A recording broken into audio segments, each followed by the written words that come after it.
12 years ago, 60 Minutes aired a story about lost boys from Sudan who fought off unspeakable dangers and then flew off to the United States.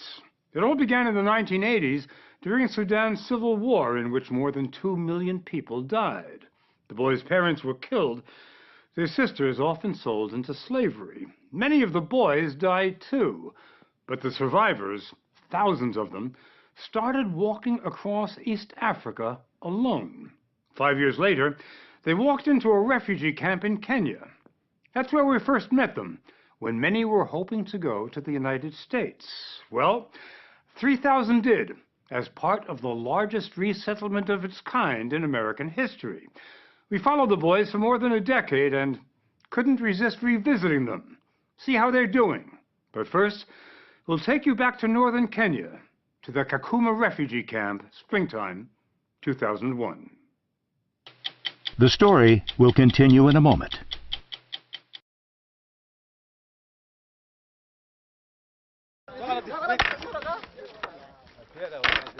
Nothing drew a crowd like the list. Once a week, the lost boys saw their destiny on a bulletin board, the staples of life.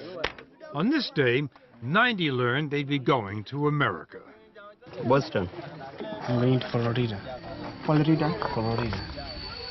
Every Sunday, a plane arrives at the camp to take the boys from nowhere to somewhere.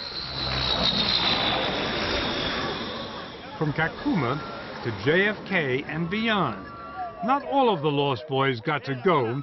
Joseph Taban Rufino had walked to the board so many times he tried not to get excited. What's new? Something new. What? Yeah, I've seen my name on the board. Your name's on the board, huh? Yeah. Where are you going? This is Kansas City. Kansas City. Yeah. Do you know where it is? I don't know. Abraham Yelniel was taking this walk for the 25th time. He was an ordained minister of Sudan's Episcopal Church at Kakuma. He looked at the board as if it were a holy scroll. I'm going to Chicago. Is it interesting? Oh, it's very interesting. It's very interesting. Yeah. Thank you for that. They were called the Lost Boys because they were between 5 and 11 when their Christian villages in southern Sudan were attacked by Islamist forces from the north. When they saw their villages burning, they started running. Streams of boys became rivers. Hundreds became thousands until an exodus of biblical proportions was underway. They walked for 3 months across Sudan barefoot. 12,000 found refuge in Ethiopia. But after 4 years, they were chased out at gunpoint, chased to the Gilo River, where the waters did not part. For Joseph Taban, that day will never go away. We saw so many people who were just floating on the river. Dead bodies. Dead bodies, yeah. Who were floating on the river. Many were shot, many drowned. Many were eaten by crocodiles. Zachariah Magak was there. 1,000 to 2,000 were died in that river. 1,000 or 2,000 died in that river? Yes. It wasn't much better on the other side. They walked across deserts, over mountains. They had no food or water. Paul Dang was 7 when he started the walk. You have to urinate so that you drink your own urine. Did you ever do it yourself? Yeah, I didn't want to die. Other people didn't want to die. In the spring of 1992, after walking more than 1,000 miles, the boys made it over the border into Kenya to a desolate place called Kakuma. For the UN, it was an emergency of vast proportions, these emaciated children. For the boys, it was the safest they'd been in 5 years. Joseph became a medical assistant at the camp clinic.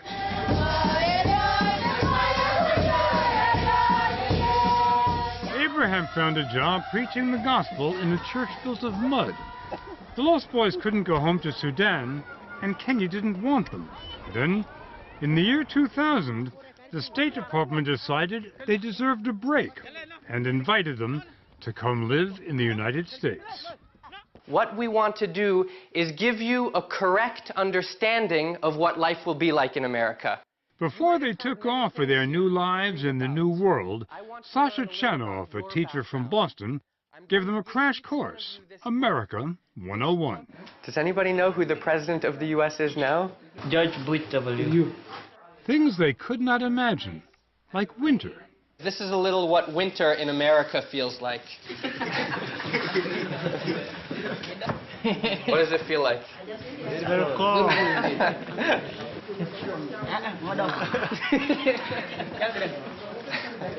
Will you die because of that coolness?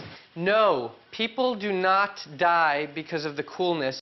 He had 3 days to prepare them for a leap of 1,000 years.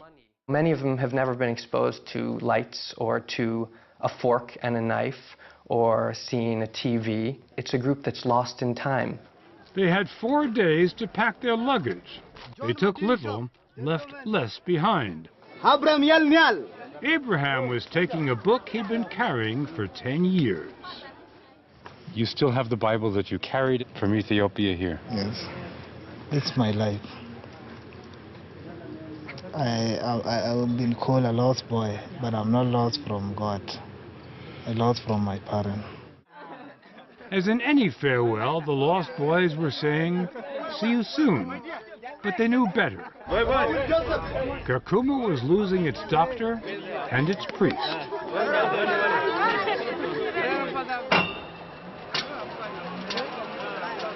Take it together and put it in. The boys had never been on a plane before. They'd never even been on a bus. Good.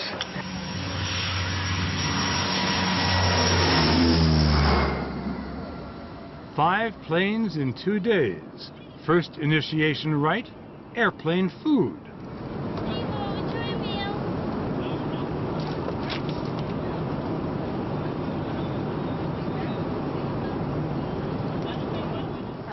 And then changing planes in Brussels, getting their feet on the ground in the Western world.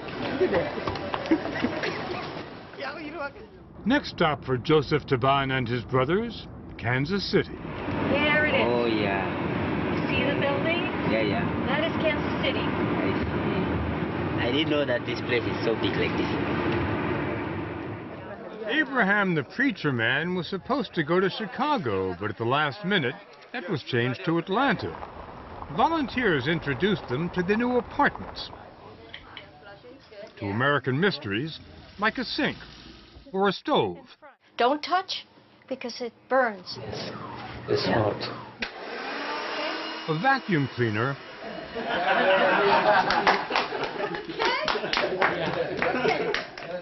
or a can, let alone a can opener. You want to try? Wonderful machine.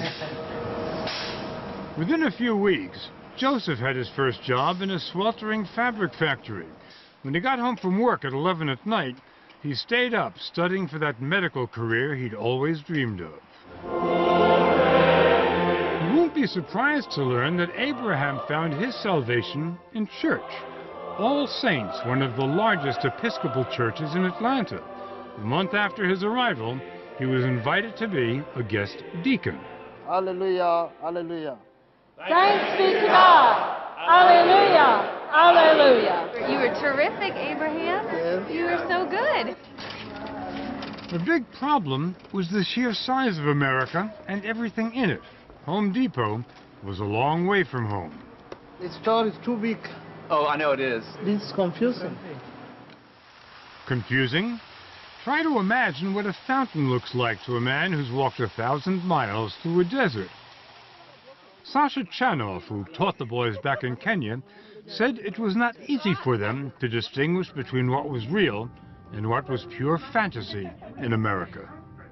They're hearing that people have gone to the moon. If you're telling me people have gone to the moon, then they're seeing on TV that a horse can talk. Why is a horse talking so different from someone going to the moon? It's hard for people to distinguish what is reality and what is not. Some boys saw a street sign that said dead end, and they thought, well, if I go down there, am I going to die? Then came 9/11, just a few months after the boys got here. They thought they'd left that kind of thing far behind forever. And it seems that war is following us. Wherever we go, war came after us. Let's pray. As it did once again. The boys weren't surprised by it, not the way Americans were. For them, Islam and terrorism went together, always had. Their reaction was immediate. Help the victims. In Atlanta, they offered to donate blood for the survivors in New York, but they were turned away. So what we did, we just collect some money, $2, $5, because we have nothing. And we give about $400. $400? Yes. And that is amazing. It really is. Yes. A community with nothing. People just came from Africa. But they weren't coming anymore. After 9/11, the flights scheduled to bring over more lost boys were stopped. And the boys already here were having a tough time of it. That dreaded American winter was now upon them. They'd been warned, but it still came as a shock. Look, look, look, look. Winter gave them fun times as well, though. Ice-capades. What Americans call a learning experience. And Christmas, their first. In America, we call him Santa Claus. Okay, Santa Claus. Yeah. I do heard of Santa Claus. He lives up in the North Pole and he rides on reindeer. Okay. You mean he lives in North Pole? Yeah. Is he from, how do I call these people? Eskimos. Eskimos, yeah? Well, he's the guy who brings presents to all the children on Christmas. Okay. Yeah. He makes kids happy. That's the important thing. That's good, that's good. Okay, pull back. Within a year, a Kansas City investment banker, Joey McCliney, took Joseph under his wing and put him in the saddle. Whoa now. Only use that leg. McCliney offered up his brand new car for Joseph's first driving lesson. There you go. Okay. Okay, stop, Joseph. Stop. Brake. Brake. Brake. Brake. Oh, God. Brake. Okay, don't. Let go. Let go, Joseph. Hit the brake. Isn't it? That's the brake, the big one. Okay. Oh, God. Relax. I'm so sorry what I made. All right. Yeah? Relax.